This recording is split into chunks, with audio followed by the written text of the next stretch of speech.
Дэлхийгээр нэгт хархан суусан элэг нэгт монголчуудаа шинжлэх ухаан тань мэдхүйн одон өндөр сувгийн хамт олонны зүгээс хамгийн сайхан бүхнийг хүсэн мэдчилж байна.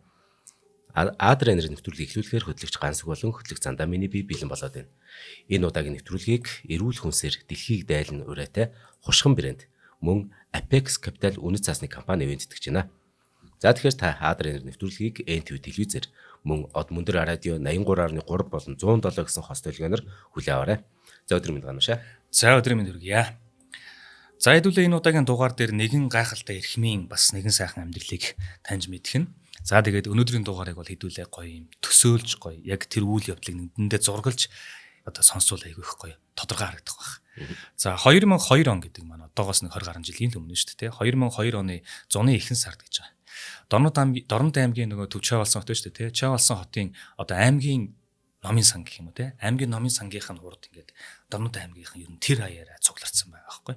Тэгээ бүгд цуглараад энд номын сангийн урд юу болоод байгаа юм гэхэлэр энэ нутгийнхаа нэгэн эрхэм хүмүүнийг одоо сүүлчин замд нь үдэх тэр зүйл болж байгаа. Одоо шарилыг нь залсан байх нь шүү дээ.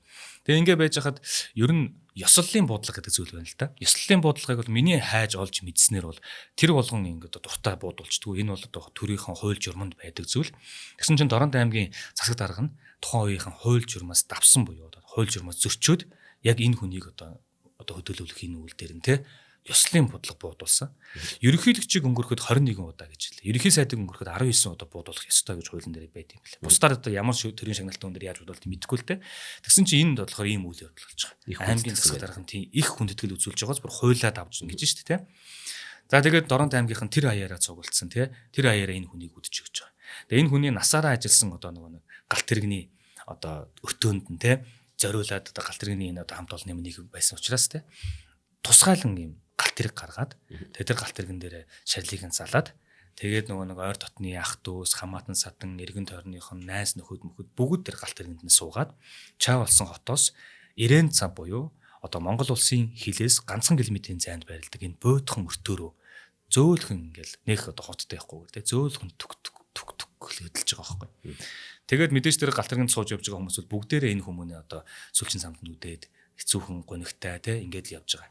За тэгээд галт тэрэг хөдлөөд явлаа. Тэгээд явахдаа мэдээж нөгөө хөдлөлтөөч гэсэн дууд бүрээгээ те одоо тохоогоо татаал ингээд хөдөлж байгаа. Тэгээд одоо Чавалсангаас 90 цав руу явах замд одоо ингээд ганц нэг замдаа юм өртөөгөр таардаг юм байна л та. Тэгээд тэр ингээд орохдоо ингээд хурдаа багсгаал тэгээд дуу тохоогоо дуургаал ингээд л явд юм байна. Ингэхэд өртөө болгоных нь хүмүүс үр хүүхдүүдэд агуулаад гэр бүлэрээ гарч зогсоод өртөө болгон яг ингээд яваад өнгөрөхт нь тэр бөөрөн дээр нэг юм том цагаан даав байгаа. Тэрэн дээр нь болохоор түүний өөрийнх нь бичсэн дөрвөн мөртийг бичсэн байдаг. Тэр нь болохоор энэ биеэрээ би цас болно, их ус гизэгшгэ цас болно, эргэж төрөхдөө би цас болно, эрээн цавынхаа цас болно гэсэн дөрвөн мөртийг бичсэн байна. Тэгээд тэр дөрвөн мөртийг харсан тэр өртөн дээр байгаа хүн болгон ойлгоол бүгд хүндэтгэл үзүүлээд дараагийн зам руу явуулж байгаа. Ингээд өртөө болгон дээр одоо энэ их хүмүүнтэйгээ бүгд салах ёс гүйцэтгсээр хагаад 90 цавд очсон байна. Тэгээ 90 цавд очоод одоо мэдээж нэг галт тэрэг чинь дуугарж байгаа шүү дээ тий. Урд нь бол тэр нутагт ингээд галт тэрэг дуугархад одоо эн чинь нэг 90 цав гэдэг сум одоо өртөө маань болохоор нэг юм зориулт нь арай өөр тий. Хоошогоо ингээд юм төвлөгч гэдэг юм уу иймэрхүү байдлаар байгуулагдсан учраас нийтийн юм байнгын одоо нэг хөдөлгөөнт зам биш юм байна л да. Хаана нэг галт тэрэг ирдэг тий. Тэгээд урд нь бол одоо тэр нутагт галт тэрэг дуугархаар ингээд гой чимээ ороод гой байдаг байсан бол тэр галт тэрэгний чимээ бол зүгээр жинхэнэ уйтгар гонгийг дуугарч ирсэн юм галт тэрэгний чимээ гэж байгаа байхгүй. Гашуудлын чимээ. Гашуудлын чимээ. За тэгээд очлоо 90 цавд очтой 90 цавд очоод энэ уулз голынхан очоод нэг шалын ингээ буулгачихж байгаа. Тэгээ уулз голынхан гүүрээр гараад баруун 90 цав суурингийн дундуур орж ирэхэд те тэр сумын төвийнхэн одоо тэр юуныхан бүгд тэр чигтээ сургуулийн сурагч мурагч бүгд ингээд игнээ гаргаад ингээд замцсаа бүгд ингээд зогссон хүндэтгэлтэйгээр тэгээд яг голоор нөгөө шаллаа авч явсараад байрлуулад одоо тэгээд энэ Чавалсан хотын хойно байх энэ уурхаан карьерээс бас нэг юм том чулуу болсон гэдэг. Тэр чулуун дээр нэр усыг нь бичээд за ингээд ямар ч энэ хүнийг бол одоо ингээд нутагт нь аваачаад залсан байдаг. За тэгээд саяны тэр нөгөө нэг эргэж төрөхдөө би нөгөө 90 цавын цас болно гэж шүү дээ. Энэ шүлгээр нь Монголын ард түмэн 90 цав гэдэг энэ сайхан газрыг бүр юм зүү зэрэглэний орон мэт төсөөлж тэгээ энэ яруу найраг шиг харахыг үзхийг хүсэж исэн маш олон хүмүүс байдаг. Тэгээд энэ хүнийг бол бид нар Данзангийн Нямсүрэн гэж найрагчаар нь мэднэ. За тэгээд Данзангийн Нямсүрэн гэдэг энэ хүний хувьд за одоо яг энэ өнгөрч байгаа үйл явдал 2002 он байна шүү дээ, тэ. 2002 онд өнгөрөхөөс өмнө буюу одоо 1998 он хавцсан юм шиг байна. Тэгээ 1998 онд нэг өөрөө нэг шүлэг битсэн гэж. Тэгээд эхнэртэйгээ хоёулахын дээр буйдхан өртөөндөл байдаг. Тэгээд нэг хоёулаа үнээгээ саагаад зогсож ирсэн. Эхнэр нь үнээгээ саагаад ингээ bijсэн чинь том ширхэгтэй цас орсон гэдэг байгаа байхгүй. Тэгээд том ширхэгтэй цас орж байхад зүгээр ингээ зогсож байгаа шууд эхнэртэй энэ шүлгийг уншаад өгчөж. Нөгөө би цас болно гэдэг энэ шүлгээ. Тэгэл ингэсэн чи эхнэр нь сонсчоод эхнэр нь бол одоо өөрийнх нь шүлэг мүлгийг хамгийн анх сонсдог хүн. Хамгийн анхны шүүмжлэгч нь тийм зөвлөлддөг хүн нөхгүй. Тэгээд уншаад өгсөн чи эхнэр нь жоохон эвгүйхэн болоод яагаад ийм юм бичиж байгаа гэсэн чинь зүгээр л ингээд бороод ирэхээр биччихлээ гэж ийсэн. Гэхдээ энэ шүлэг нь яг гараад хүмүүст хүрээд тэгээд өөрөө 4 жилийн дараа өнгөрснийх нь нараас болоод байгаа саяны энэ галт тэргээр тээвлээд байгаа тэр чулууг авчираад байгаа ингэж байлуулад байгаа энэ бүх үйл явдлаа энэ шүлгэнд 4 жилийн өмнө буулгацсан байсныг нь сүүлд одоо номын нүхт нь задлаж тайлбарласан байдаг байхгүй. За тэгээ хэдүүлээ хамтдаа манай Од мөндөр сувгийн хөтлөгч те Цэнгэл баярын маань уншснаар энэ би цас болно гэдэг шүлгийг нь эхлээд хамтдаа сонсч те. За тэгээ. За.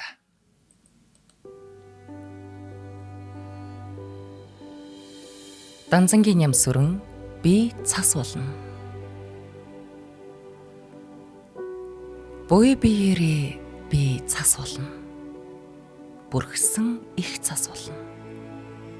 Бүр том хот тосгодыгч бүгдийг хочсон цас болно. Гуужалга дүүрэн цас болно. Гониг зовлонг дарсан цас болно. Гуйлагчин ятууг ундаалсан цас болон гурвалсан мөрд шиг галт тэрэгний дуун дохио дун бүрээ цас болно. Хамаг биеэрээ би цас болно. Хавирхан сарны сэвэлзээнд хашаан доторх эзэн дээр хяруулж сувдарсан цас болно. Хамгийн эхлээд би чинийхээ хатаахаар салхин дөлгөж тавьсан хавчаартай хөөхөн нэг алаг шувууг хамгаас нуун далдлах цас болно. Хайрлаж дурлаж явсан он цаг минь цас болно. Хандмаагаас ирсэн захиа хөх нуурын шүлгүүд минь ч цас болно. Энэ биеэрээ би цас болно. Их ус гизэгшгээ цас болно.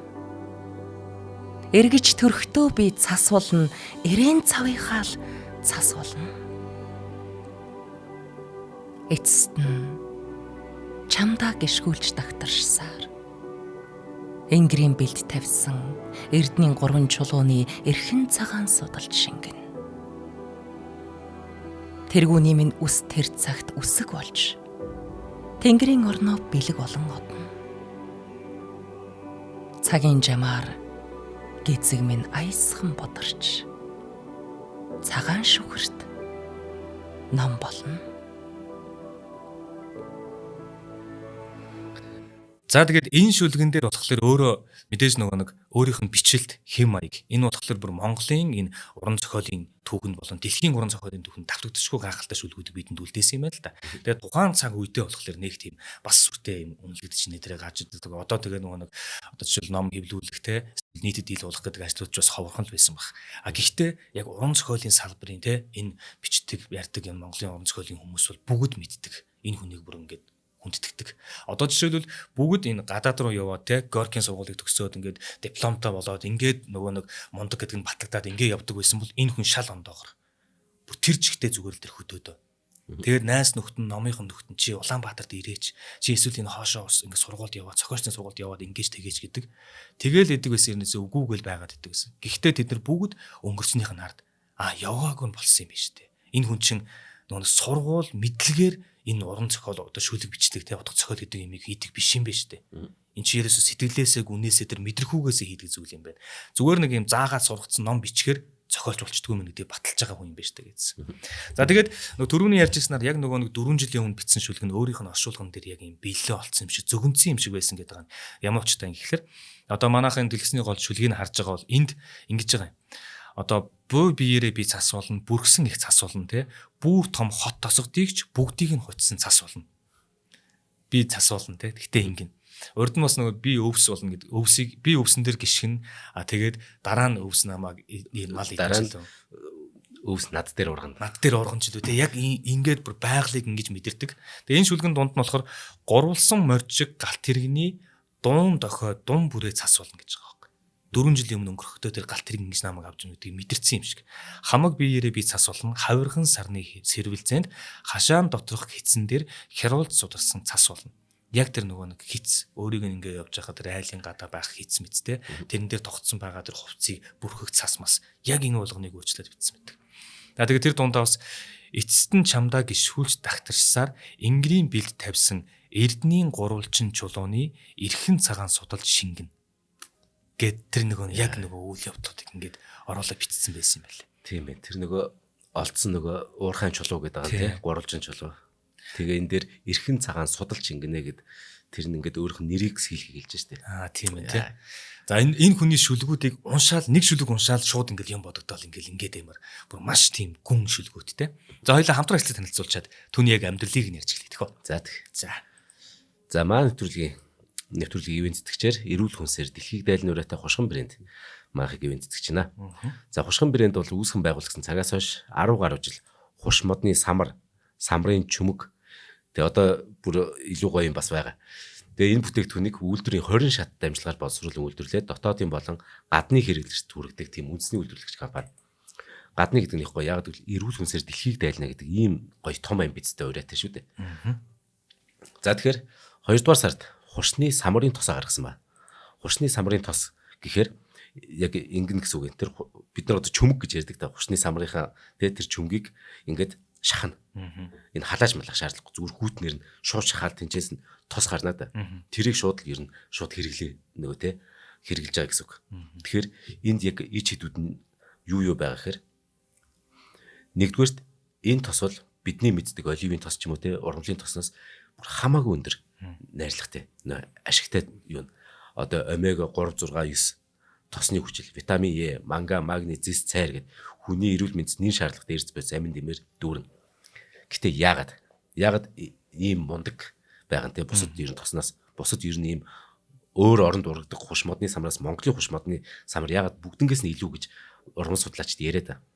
Тэгэхээр би зүгээр өөрийнхөө логикоор л бодсон. Яг л Монгол бол ямар нэгэн амьтан хүн ургамал төсвөрлөхөд бэрх цаг ууртай.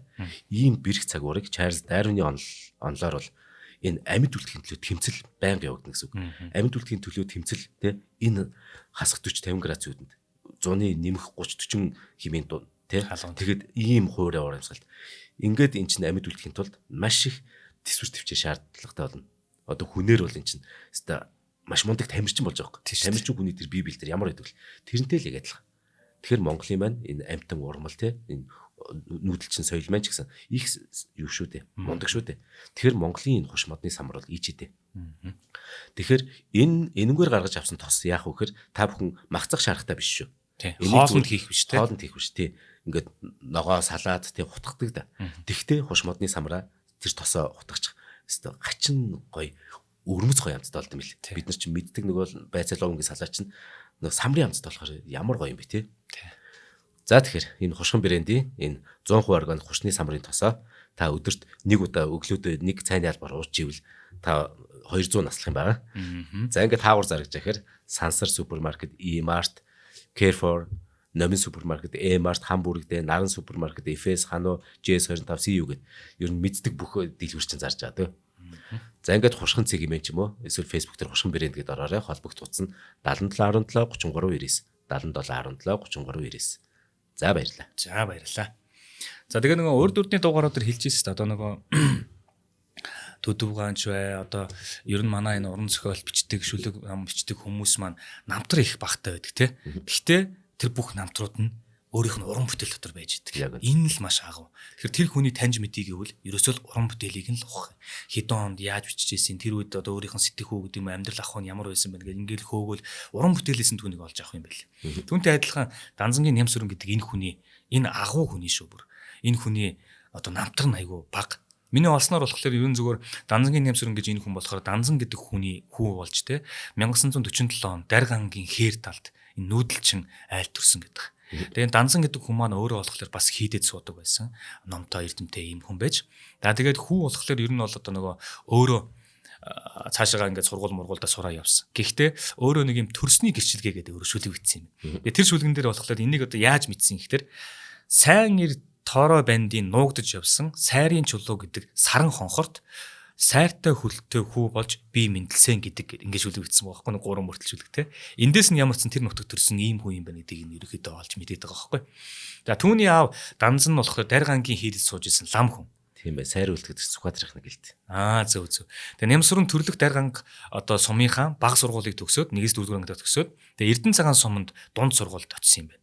Тэгээ дунд сургуульд Эрдэнэ цагаан сурчаад улмаар Баруун урт хотын одоо 10 жилийн дунд сургууль Улаанбаатар хотноо багш нарыг бэлтгэх сургуулийг төгсөөд Сүхбаатар аймгийн Наран Эрдэнэ цагаан сумын нутагт одоо багшилж хагаад 1968 онд цэргийн албанд татагдсан явсан гэж. Тэгэхээр өөрөө бол Сүхбаатар аймагт өссөн байх нь тийм. Сүхбаатар аймгаар ингэж явж хагаад 68 онд цэрэг татагдаж яваад тэгэн гутлаа дараа нь Улаанбаатар төмөр замын одоо энэ Баян түмэн Ирээн цав өртөөнд ингээ хуваарлагдаад ажиллаад амьдралынхаа алтан жилүүдийг Ирээн цаваараа өглөж энэ нутагт мөнхөрсөн. Энэ хүн бол ерөөсөө Ирээн цав дуралцсан хүн байгаа. Тийм байх. Тэгээд Ирээн цав гэдэг газрын талаар би сонирхож үзлээ л дээ. Ирээн цав гэдэг газар нь болохоор угаасаа одоо 1920 хэдэн онд ч юм дээ 30-аад оны ихэнх үедээ золгож байгаа. Тэр үед ер нь байгуулагдсан тийм өртөө юм байна. Тосгон л гэсэн үг ер нь зөвхөн галт тэрэгний өртөөг дагаж байгуулагдсан тосгон. Тийм нэг хэлийн тий. Тэгээд нэг хоошоогоо ачаа нэг юм одоос л Монгол улсын нэг газрын баялагаас тий нэг иймэрхүү юмуудыг ингээд хоошоогоо читрүү гаргах ч гэдэг юм уу эсвэл ингээд чой болсон гадаа явах ч гэдэг юм. Иймэрхүү л өртөөний юм жижигхэн өртөө л байгаа байхгүй дамжин өнгөрөх. Тэгээ энд одоо энэ ямар ч сан Улаанбаатар төмөр замын одоо ажилтан гээд тий Ирээн цавд очсон байгаад. За тэгээд энэ дунд сургуульд одоо энэ багшилж байхдаа одоо мэдээж багшилна гэдэг чинь залуухан л юм байна шүү дээ тий. Залуухан байхдаа одоо ингээд багшилж исэн тэр сургуулийнх нь сурагч дундаас бас нэг юм өөрөө ч нэг юм хаяа шүлэг юм бичдэг. Тэгээд энэ бас бичдэг хүүхдүүд байх юм бол харж байгаа шүү дээ тий. Гэтэл нөгөө хүүхдүүд дундаас бас нэгэн хөөхөн цаваа хүү ингээд нэг юм бичиж мичээд нөгөө багштай үзүүлж мүзүүлдэг. Нөгөөтгөнтэйгээ бас нэг юм чадхаараа зөвлөж мөвлөдөг юм уу та. Тэр хүү нь болохоор Очир батын Даш Балбар гэж хүү ээж л тий. Тэгээд тэр хүүд ингээд багшилдаг юм. Дээрээс нь тэр сургуульд нь бас ингээд одоо төгсөг анги мангийнхан сурагч байсан Хандмаа гэдэг охин баг. Тэгээ тэрнтэйгээ сүулдэ гэр бүл болоод тэгээд Ирээн цавда амьдраад 7 хүүхдийн ээж аав болж амьдсан. Ийм хүмүүс юм байна. За тэгээд энэ Хандмаа гэдэг эмэгтэй бол бас зүгээр эмэгтэй биш байх нь шүү дээ тий. Энэ юу усын яруу найрагчийн анхны шүлгүүдийг бүгднийг сонсдог, санаа оноогоо хэлдэг, шүүмжилдэг тий. Ингэдэг ийм хүн байж таарж байгаа байхгүй. Тий. Одоо Данзангийн Нямсрангой алтан гишүүн байх нь шүү дээ. Тий, алтан гишүүн байх нь шүү дээ. Тэгсэн чинь одоо яг энэ үеэс хавуулаад манай хүн ч бол ингээд өөрөө бичээд ингээл бичээд байгаа хинч үзүүлж харуулж маруулаагүй юм чимээгөө байгаа юм. Ингээ байжсэн чинь одоо Даш Балбар чин одоо хотод ирцэн тий. Тэгээд нэг 20 гарах настай. Тэгээд өөрөө бас нэг шүлэг ном бичих гээд оролддог. Тэгсэн чинь бид нар нөгөө өмнөх дугаарууд дээр ярьжсэн шүү дээ. Дөмөн гэж аахтар нэгдэл байгаа шүү дээ. Гарын 5 3 тий. Одоо уран зохиол бичдэг энэ хүмүүсийн дунд чинь дөмөн нийтлэнтэр бол одоо түүх домог шиг ярианд байдаг. Ориглон шахав шүү. Ориглон шахав юм хүмүүс. Тэгсэн чинь тэднэртэй бас энэ тэнцүү өсөлдөг. Гал гэж нэгдэл байгаа байхгүй. За энэ гал нэгдэл гэдэг нь болохоор бас л ялгаа байхгүй яг энэ уран бүтээлийн нэгдэл. Тэгээ эдгэр чинь нөгөө нэг шүлэг ном өгүүлэлтэй тууж мууж нэрээр бичин тэрийг одоо ингээд хэвлүүлж мөлүүлэх ажлууд явагдана. Тэгэл одоо энэ том ном сонин сэтгүүл мэтгүүл юурууд руу яан. Тэгэл одоо шүлэг мүлэг бичдэг хүмүүсийнхаа тэмцээн оролдоонаа зохион байгуулна гэдэг юм. Энэ чинь маш идэвхтэй юм нэгдэл юм байна л да. Тэгээ энэ нэгдэлд одоо хин байдгийг гэхэлэр одоо хоёрын ихлэ дөмөнгөө яг хин байсныг хэлчихье те. Дөмөн чинь болохоор угаасаа хин байгаа Батбаяр байгаа тийм үү? Урайхан байгаа. Батбаяр байгаа. Жаглийн лавг. Тэгээ Дашням, тэгээ Бавгийн лавг гэсэн амар тав байгаа шүү дээ. Амар тав хүн байгаа шүү дээ. Тэгээ нөгөө талд нь болохоор бас ялгаагүй заяа. Энэ гал нэгдэл болохоор хин байгаа гэхэлэр одоо ингээд эхлээд энэ Даш Балбарыг ирэхэд бол байгуулагдсан байсан гэдэг юм лээ. Минд оёо. За энэ чинь Монгол улсын соёлын ганц зөвлөлтөн Чингис хаан тэр мод тий ийм хүн штэ. Даш Балбар. За Гүр Базаргай. Саруул буян Хүрэл Баатаргай. Ойдов гэсэн ийм хүмүүс ахлаад эхлэх байгуулж байгаа байхгүй. Араас нь Яа Баатар тэгээд энэ Саруул буян Хүрэл Баатар энэ хүмүүс ингээд орчиж байгаа тий. Ингээд нэг 8 9 хүний бүрэлдэхүүнтэй. Ер нь бол нэг 14 5 хүн байсан гэдэг юм билээ. Тэгээд ерөнхийдөө энэ 8 9 хүн ингээд анхлаад уулзалтаа. Тэгээд эн чинь бас протокол нь гарч иж байгаа маа. Тэдэн оны тэдэн сарын тэдэнд гал гэдэг нийтлэг байгуулахаар тий. Тэдэн хүнд урилга илгээсэн. Тэдээс тэдэн хүн нэрлээ нэг нь хоцорсон нэг нь чөлөөтэй байлагдчихлоо. Нэг нь ирээг үжигдлээ. Ингээд гал гэдэг нийтлэг байгуулж байгаа. За энэ дээр Даш Балбар ирээд Даш Балбар өөрийнхөө шүлэг мүлэг юмнуудыг уншааж ингээд үзүүлээ. Тэгээд одоо минь оёгоо адрес те сонсох юм бодоо сонсоод ирэх болгондоо өөрөө 2 шуудаа номтой гэдэг байгаа байхгүй даш болж. Тэгээд нэг 2 3 номоо авчирдаг. Бага номнуудаа бусаддаа хаваалцаж яхна шүү дээ. Эргүүлээ тэндээсээ бас нөгөө хэдийнхэн одоо онцгой мохол энэ ч юм уу дэлхийн юм сонгодог бүтээлүүдийн номуудыг аваа явдаг. Ингээд нэг нэгнийхээ хөгжүүлээд явдаг энэ гал нэгдэл байхгүй. За ингээ байжсэн чинь 75 онд гэж байгаа байхгүй. Нөгөө Даш Балбар чинь багшигаа та нэг хотоороод те Энэ хүмүүстэй уулзах хэрэгтэй байна. Энэ номын хүмүүс яг таны бичээд байгаа энэ талаар ингэ бичдэг хүмүүс юм аа. Тэрийгээ ятгасаар хахад. Тэгсэн чинь Нэмсрэнгоо мэдээж нэг таш балбар чинь жоохон шүү дээ, тэ. Сүхбаатар ороод таш балбарыг аваад онголцных нь эслэгийг даагаад хоёулаа хотод ирж гин гэж байгаа. Хотод ирэхдээ манай энэ Нэмсрэнгоо хувьд болохоор ер нь жоохон одоо цэрэг мэрэгт яваад ирсэн байсан, тэ. Ер нь жоохон ширүүндөө. Одоо энэ хором гэдэг чинь Орос хором байдаг чинь Орос хоромыг ингээд гармуушглаад ингээд өмсчихсэн. Тэгээ нэг юм бүрх цагаан малгай тавьчихсан. Тэгээ дээлтэй. Одоо хаяада юм том юм нэлэхэр юм сороочг өмсдөг ч юм уу те. Ер нь жоохон танхаад байрын нөхөр заяа. Бэлэг танхаад. Тэгээд ер нь жоохон ааш аврын жоохон хурц. Нэг насаараа нэг хөдөө мөдөө ингээд байцсан те.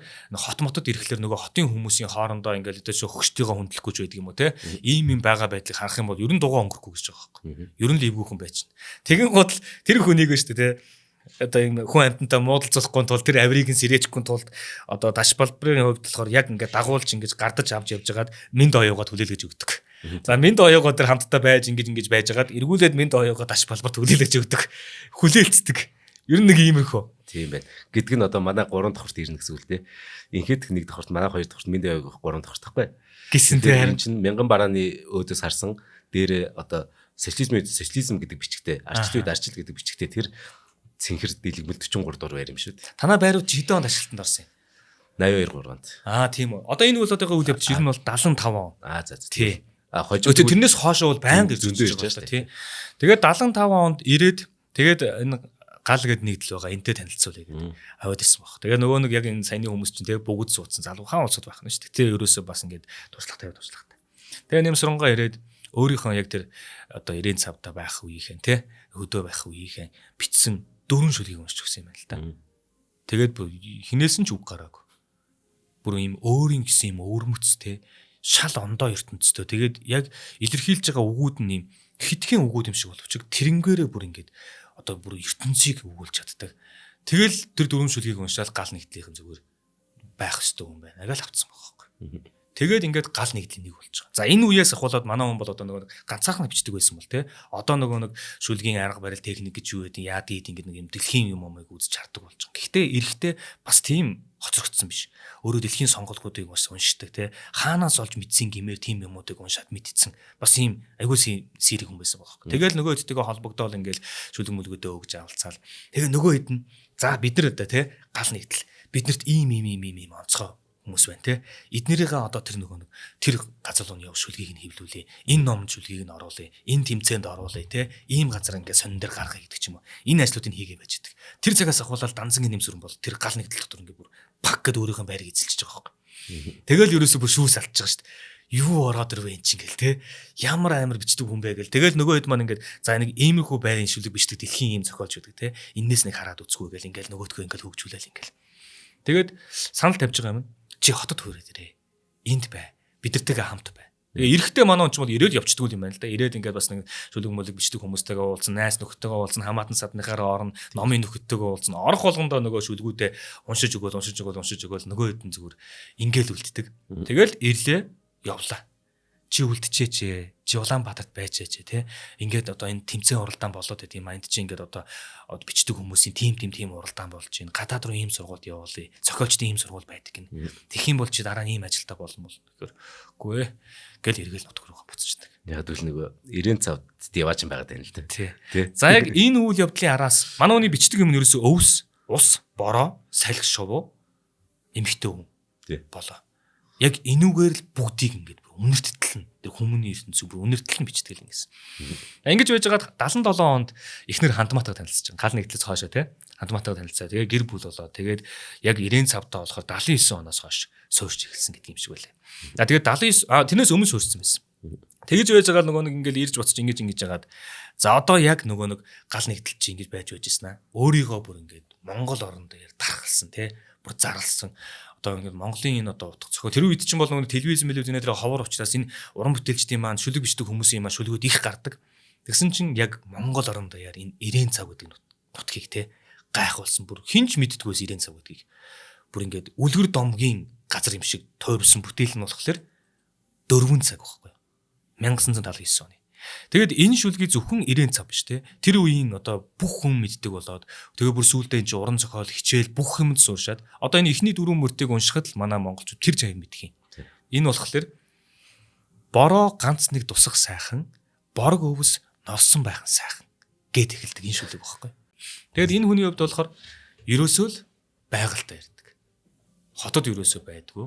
Яг л ирээн цавтаа л байгаад байдаг. Ийм хүн юм байна. Нэг үг байдیں۔ Чи хаана ажралтай вэ? Тэр чиний их орон гэдэг байхгүй. Их зэвүү хөрт яг ингэ бодоод хаар. Тэгэхээр яг одоо тий данзгийн нэмсрэн говьд яг өөрийнх нь тэр сайхан ажралтай их орн яг ирээн цавлахгүй. За хоёулаа хамтар хэлцээ танилцуулаад төгсгөлийнх нь гоё үйл явдлыг ярьж өгье. За маань нэвтрүүлгийн хамтран ажиллагчаар Apex Capital үн цаасны компани маань нэвтрүүлэг ивент тэтгэж байгаа. За тэгэхээр бонд гэдэг зүйл байдаг. Одоо өрийн бичиг те. Бонд буюу энэ өрийн бичиг нь барьцаа болон баталгаагаар хангацсан үнэт цаасны нэг төрлийн бүтээгдэхүүн байна. Тэгэхээр энгийнээр тайлбарлах юм бол та одоо компани ингээд юу байх чинь өргөжүүлээд дараагийн ингээд шатанд те бүр агсан левелд одоо хүрэх чинь гэж бодъё л да. Тэгэх юм бол мэдээж танд илүү том хөрөнгө оруулалт хэрэгтэй болно. Тэгэхээр хөрөнгө оруулагчид буюу одоо ганууш тэгэхээр танд хөрөнгө оруулах чинь гэж бодъё л да танай компанид. Тэгэхээр хөрөнгө оруулагч нь ганууш бит хоёр байна. Хөрөнгө оруулагч танай компани бондод хөрөнгө оруулж байгаа нь нөгөө бонд гаргаж байгаа танай компанид мөнгө зээлж ийна л гэсэн үг юм. Ганууш хоёр. Тэгэхээр танай компани бондоор тэр татан төлрүүлсэн дүнгээрээ дараагийн шин төсөл бүтээгдэхүүн үйлчлэгээ бий болгох эсвэл чанар төрлөө сайжруулах зэрэг эргэлтийн хөрөнгө болгодог болон ашигладаг гэдгээр энэ бондны үн цэнтэй. Яг тэгвэл ганууш хоёр одоо өөрсдийнх нь тэр хөрөнгө оруулсан зүйл ямар сайхан дараагийн тэ гоё бүтээгдэхүүн болж байгааг нүдэн дээр ингээ харах нь шүү дээ. Тэр үр өгөөж нь яаж Монгол хүмүүст хүрч байгаа вэ те ядаж харин тий. Тэгэхээр та ингээ бонд гаргацсан тэрийг нь ганууш хоёр хөрөнгө оруулсан гэтэл таны тэр амжилттай болж байгаа тэр төсөл чинь тэнгүүд үр ашиг танд өгөхөөс гадна бит хоёрт бас үр ашиг өгөх юм. Яг тэгвэл бондын дундаж хүү 18-аас 19 байд. Тэгэхээр бит хоёр 100 төгрөг гаргасан бол жилийн дараа 120 төгрөг болгож авах юм аа тий. Тийм биш үү? Маш өндөр юм тий. Амар өндөр тий. Тийм ээ. Тэгэхээр таны тэр хөрөнгө оруулалтын түнш нь болохоор Apex Capital үн цасны компани юм шүү. Тусгай зөвшөөрлийн хүрээнд аж ахуй нэгж байгууллагууд тэр хөрөнгийн зээлээс хөрөнгийн зах зээлээс тийм үү шаардлагатай санхүүжилтийг яаж олох юм. Тэгэд танд тэгэхээр яг зөвлөх байдлаар хамтран ажиллана гэсэн үг. Тэгэхээр та үнэхээр яг бизнесээ яаж өргөжүүлмээр нь хөгжүүлмээр нь дараагийн шатанд гаргамаар нь тэрийг зөвлөхөөрөө Apex Capital үн цасны компанийг сонгож байгаа. Тэгэх юм бол таны яг асуусан асуулт үрдс чинь сайн хариулж чадна. Тэрс ганууш хоёр энэ талаар зөвлөгөө өгч чадахгүй шүү дээ. Энэ компаниг ивент нөгөө юу яаж сурчилж өгч байгаа. Тэгэхээр та яг бид нар ч гэсэн ер нь нэг л өдөр од мөн дээр дараагийн шатанд гарахыг хүсэн шүү дээ. Тэгэхээр Apex Capital-ийн тэр одоо мэдлэгтэй залуучуудтай уулзнаа л гэсэн үг шүү дээ. Тэгэхээр хаана очих вэ гэхээр Сүхбаатар дүүрэг Олимпийн годамжийн New Horizons гэдэг офис байгаа. Тэрний 9 давхарт 901 дот. Зөвөр ер нь уцаар яриад сайн заалгацсан дээр дээ. 7510 75 тэг 7510 75 тэг Apex гэдэг баг. За баярлалаа. За баярлалаа. За тэгээд манай хүн чинь 79 онд одоо нэг 70 одоо оны ихээр ч юм уу одоо 90 цавт очиж сууршиж штэ тий. Тэгэл яг тэндээсээ шүлэг мүлгүүдээ бичээлээс. Тэгээд тэр болгоныгоо одоо нөгөө гал нэгдлүүгээ нэг эрэхтэй тий хэдэн шүлэгтэй ирдэг. Тэгээ нөгөө найс нөхөд үлдээд явдаг. Нөгөө хэд нь мэдээж хэвлэл мүлгдэг ч юм уу ингээд ийвчж ингээд сонсохоор хамгийн түрүүнд тэгэхээр нөгөө яг энэ зохиол бичдэг. Зохиолчдын дотор ингээд орж ирдэг юм байна л та. Тэгэл юу вэ ч та хаана байдаг ямар хүн юм бэ хин юм бэ л гэдэг тий. Нөгөө гал нэгдлийн нөгөө нямсрын данзангийн нямсрын гэл. Тэгээд тэр амнаас ч ам дамжаад ерөөсөө ингээд сонир мондоо гардаг ч юм уу тий. Ингээл ерөөсөө Монголд ингээд хүрээд эхэлж байгаа хөөх. Тэгээд 4 цаг гарснаас хойш бол ерөөсөө нямсрын гэдэг хүний талаар бол зүгээр тий гэж байгаа шүү дээ. Тэгээд энэ хүний чинь Монголын ард түмэн харахыг хүсэж байгаа шүү дээ. Тий. Эрэхтэн нэг юм уулзаж үзэхийг хүсэж байгаа шүү. Тэгэл ингээл бүр тэр жигтэй ингээл ганц гэлц год нь болчихж байгаа хөөх. Тэгэл нөгөө нэг болор цом гэ болдог. Болор цом дээр л ирээсэй гэл жил болгоны болор цом дээр хүмүүс хүлээж идэг. Яг л тэр чинь нөгөө дүрстэй байхгүй. Тэгээ бас тий шууж хав явцдаг. Тэгээ нөгөө нэг юм том одоо юм юу юм бэ л шүү дээ. Бүр нээлттэй сонгож шалруулах гэдэг шиг юм бэ л шүү дээ. Тий. Үзэгчд битүү суугаа шууд үзээл найрагч нь гарч ирээ шууд шүлгээ уншаал тэндээсээ оноонуудаа аваад дараагийн шатанда гарч ирээл тий. Ингээл явчих юм л шүү дээ. Үзэгчд нь бүр маш гоё хүлээж авч юм билээ. Бичлэгийг нь олж үзсэн бохгүй. Энд чинь наадам шиг юм болдог. Би угаасаа багаасаа үзчихсэн. Яг тэгэхээр эн чинь 83 онд ихсэн наадам шүү дээ. Тэгэхээр чинь би 4 настай байсан гэсэн үг. Тэгэхээр чинь угаасаа энэ баг байхад ингээд яг болор цомыг үзгээд бүгд одоо зурагтай айл байна, зурагтгүй байна, зурагтай айлдаа бүгдээр ирнэ хөдөө бол ингээд нөгөө хатар царайд үзэх гэж нэг бүгд нэг ингээд зурагт харж суудаг яг адилхан. Орон дээр үздэг. Супер ок. Тэгээд өөртөө ингээд тэнд нөгөө юу яж бас нэг хүн гой шүлэг уншгууд бүгдээр ингээд уугаалал гол орсон юм шиг болж байгаа. Тийм бүр алгадчихал ингээд нэг хоёр мөртөн дээр одоо нэг хамгийн орой л хоёр мөртөн юм. Тэр хоёр явангууд шууд алгадчихал. Тэгэл Одоо уншиж байгаа хүнс нь тэндээс юугаа авдаг юм. Тэгээд нөгөө сонингууд их гарч байгаа шүү дээ. Хойд чинь те нэг ардын их тэгэл одоо үнэн сонин мөн ингээл тэд нар чинь ингээд тус тустай өөртөө багуудтай шүү дээ те. Одоо жишээлбэл 94 он гэхэд чинь төдөвга гэхэд чинь хаана байгаа вэ те. Тэгэхээр дуран хаав гэхэд чинь хаана байгаа вэ. Эдэр маань өөр өөрсдөө юм багуудтай. Тэгээд ингээд яг тэр болоод цомроо очдөг. Тэгэл арталт нь тэгээд жинхэнэ нөгөө нэг залуу үеийнхэн чинь бүр ингээд арамзал зарах үеийнхэн чинь бүгд арталт нь ороод ирсэн те. Болоод цом бол ингээд бүр маш хүлээлттэй амар том наадам болд юм байл л. Тэгээд энэ наадам руу чинь энэ нямсрын хизээ ирэх бол гэж хүмүүс хүлээдэг те. Тэгээд шүлгүүд нь сонсогдоод энэ тэнд гараал гэдэг. Тэгэл энэ хүний чинь харахын төвс болоод байж байгаа шүү дээ. Ингэж жагаад 1994 оны болорд сумд одоо Данзангийн нямсрын орно гэсэн чимээ гарч байгаа байхгүй. Тэгэл ерөөсөө ном сонин сэтгүүл инээтрэмний нийтлэл мэтэл бичдэг хүмүүс зүгээр битүү бөмбөгдөж байгаа. 100 жил хүлээсэн найрагч энэ оны болоод сум дээр ирэх чинь гэл нийтлүүд гараал те. Энэ тэндгөө Данзангийн нямсрын ирэх чинь гэл ярианд гараал. Тэгээ манай хүн ирж байгаа юм. Тэгээ гал нэгдлийнхэн чинь ерөөсөө энэ наадам дээр бол нямсрын ирэх юм бол тодорхой. Тийм. Одоо болор цам нөгөө хин түрүүн тодорхой наадам болчихлаа шүү дээ. Бараг л тэгээд байгаа юм чи. Одоо нэг их зохиолч Нацгад орчин шагналыг авсан гэдгийг. Би алтан өдийг авсан гэдэг байхгүй. 220 шагнал авсан гэдэг. Тэгэн гол сүүлд найзууд нь дуусахтаа бараг шагналаа дээш нь татсан хүн шүү дээ энэ ч гэдэг шүү дээ. Нацгад орчин шагнал аавна гэдэг чи нямсрынгийн тэ авсан шагналтай тэнцвэрийн шагнал авч ин гэсэн үг шүү гэж дараад нь хүмүүс ярихаар хэмжээний ийм хүн гэдэг байхгүй. Тэгэл нөгөө гал нэгдлийнхэн ч ерөөсөө одоо юу шуурга авчиж байгаа шүү дээ. Нөгөөтг маань хөдөөнөөс ирлээ. Бакалтаага тэгээд нэг юм хар торгон дээл мэлтэй. Тэгээд урт усмстэй ирж байгаа. Энд чинь баг 40 хэд гарцсан хоног ирж байгаа. Азар шиг амтл ирж байгаа шүү. Тэгэл нөгөө хэд маань дагуулаад гэрийн хажуудлаа. Одоо баг танаа хажууд байх баг л.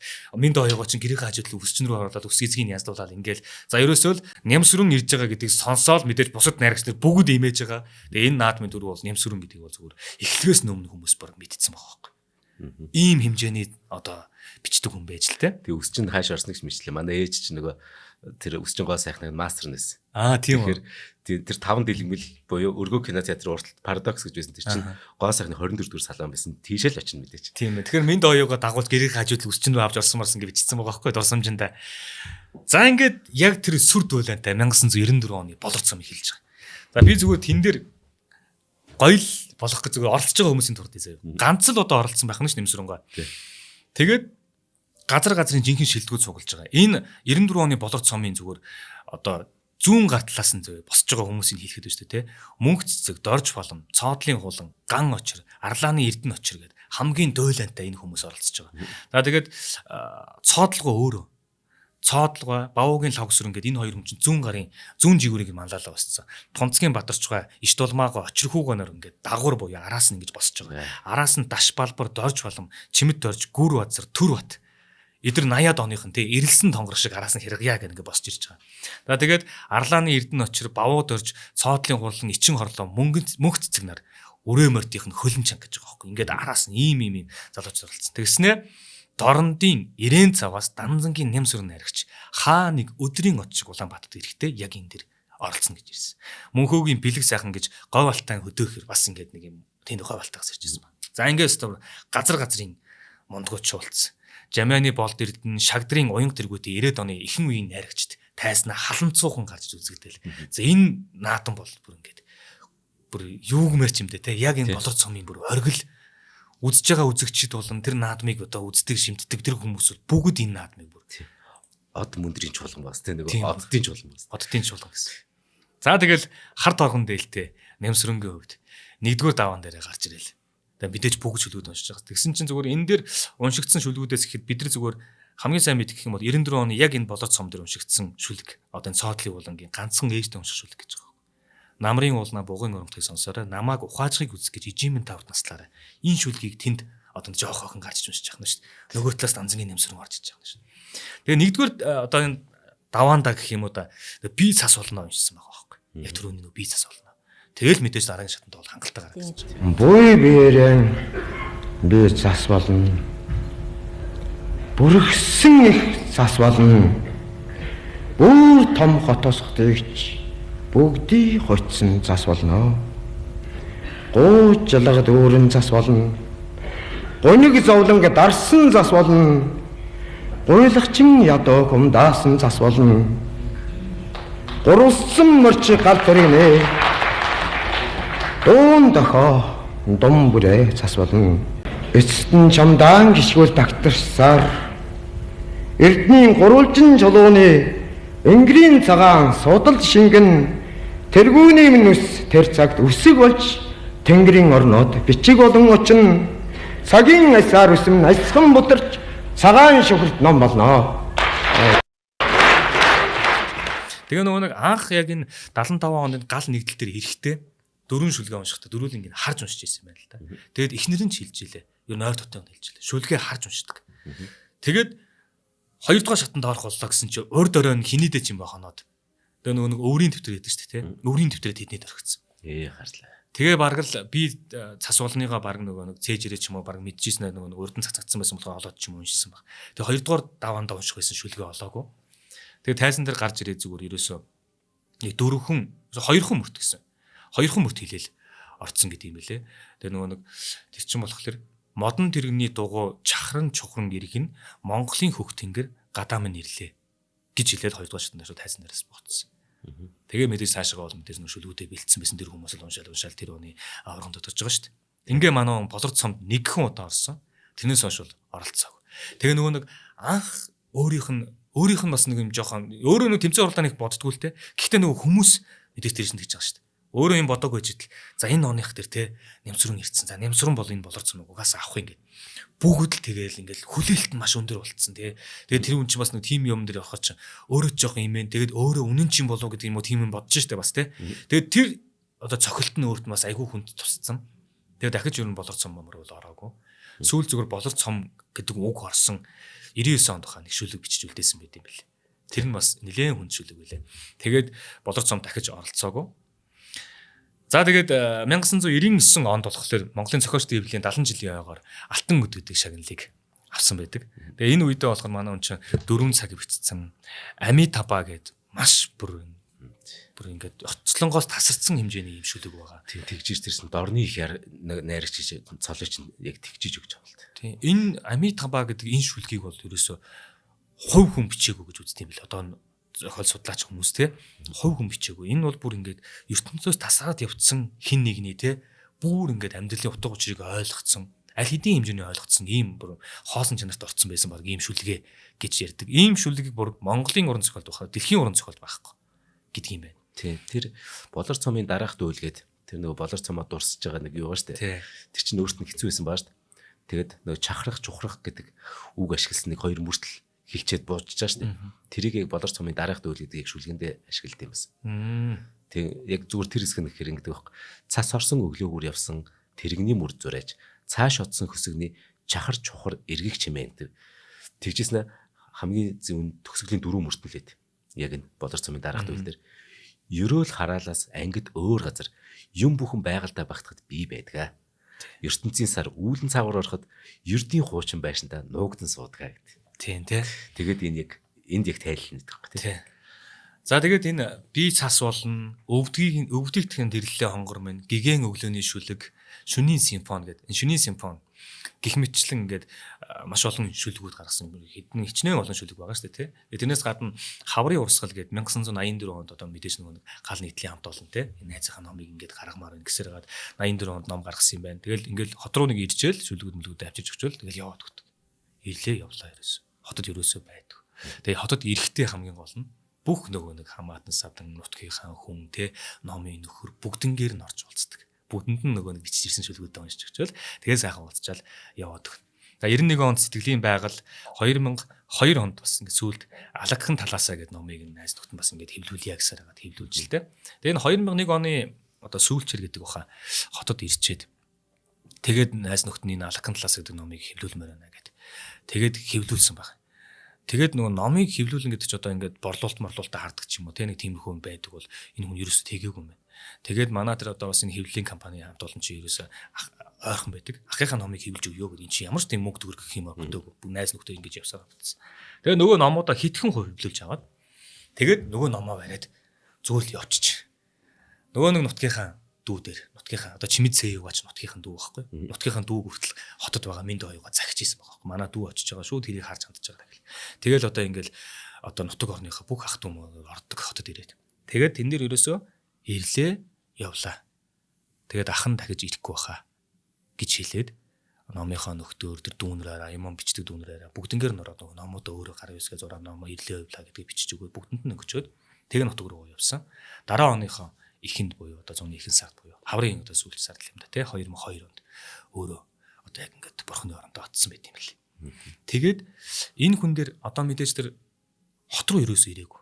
Хүн болгон одоо энэ бичлэлт гэдэг юм эсвэл энэ болгоныг зөвхөн одоо сургуулаар нь сураад ингэж ийж дараагийн төвшөндөө гараад ингээд дэлхийн хэмжээний бүтээл төрөвдөж бодож ийсэн чинь энэ хүн тэр жигтэй 100% эсрэг нь харгалцсан.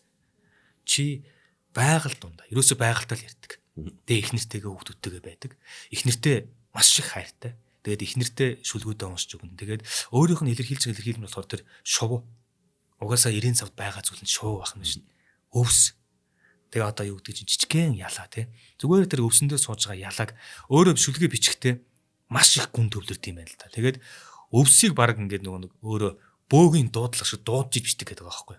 Тэгжиж бид тэр юм бичдэг. Тэгээд тэр нь юу гэдэг юм гэхээр баг ингээд 1 цаг, 2 цаг, 3 цаг ч юм ингээд маш гүнрэн төвлөрч ороод тэгээд тэрний ингээд ганц нэг ингээд хөдлөөл тэгээд тэндээ нэг ялаа ирд суугаал тий.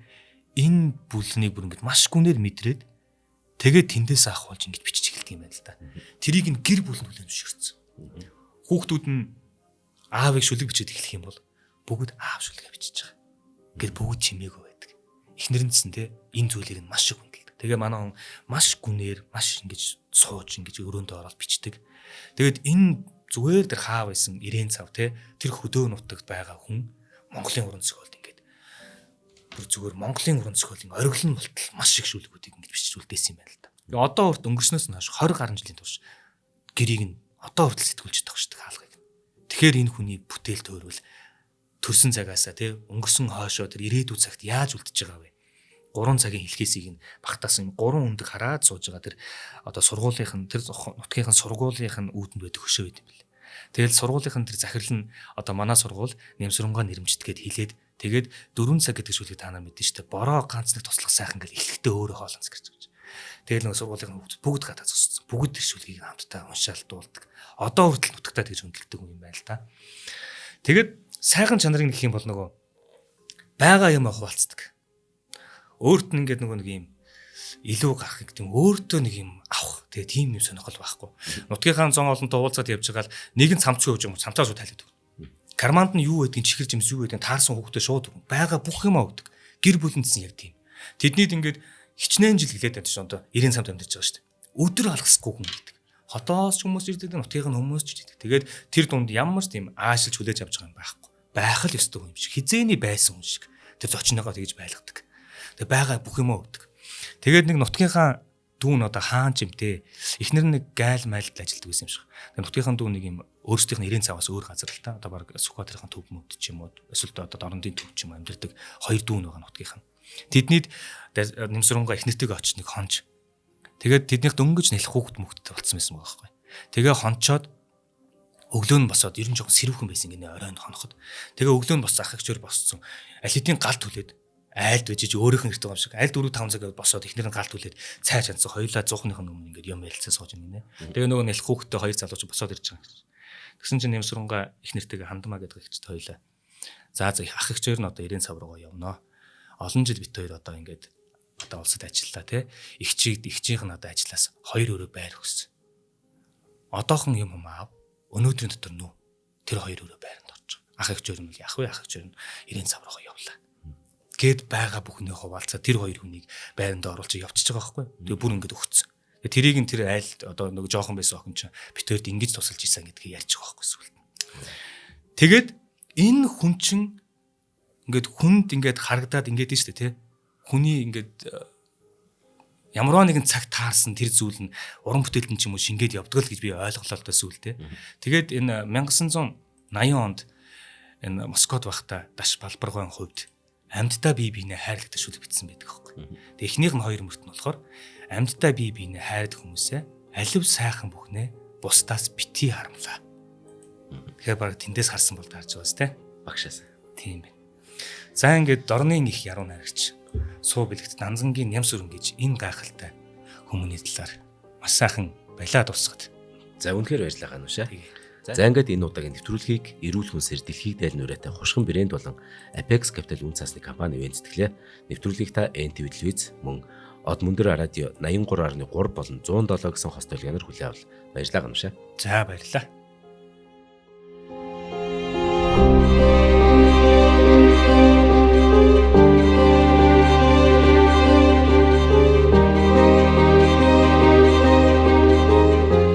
Нэвтрүүлгийг хүлээн авсан Нарны аймгийн монголчуудад баярлалаа. Од Мөндөр суваг энэ мэтлэн танин мэдхүн 1000 хөтөлбөрийг 2025 оны 7 сарын 1 хүртэл та бүхэнд хүргэх юм. Их хэлээрээ шинжлэх ухаан танин мэдхүг түгээхийн үйлсэд та нэгтгэх хүсвэл бидэнд таньд өгөх боломжтой. Нэг нэвтрүүлгийг 100 төгрөгөөр буюу 1000 нэвтрүүлгийг 100,000 төгрөгөөр үнэлээд та биднийг дэмжээрэй. Жилдээ ганцхан удаа 100,000 төгрөгөөр дэмжснээр шинжлэх ухаан танин мэдхүг түгээх энэ үйл хэрэг таны оролцоотойгоор амжилттай үргэлжлэх юм а. Зандан хүү миний нэр дээрх голомт банкны данс байгаа. 30 15 15 1942 30 15 15 1942. Та 100,000 төгрөгөөр шилжүүлэхдээ гүйлгээний утга дээр нь өөрийн нэр болон утасны дугаараа заавал бичээрэй. 100,000 төгрөг хандвалснаар Од Мөндөр сувгийн алтан гишүүн болох юм. Шинжлэх ухаан танин мэдхгүй Монголд ялах болтугай.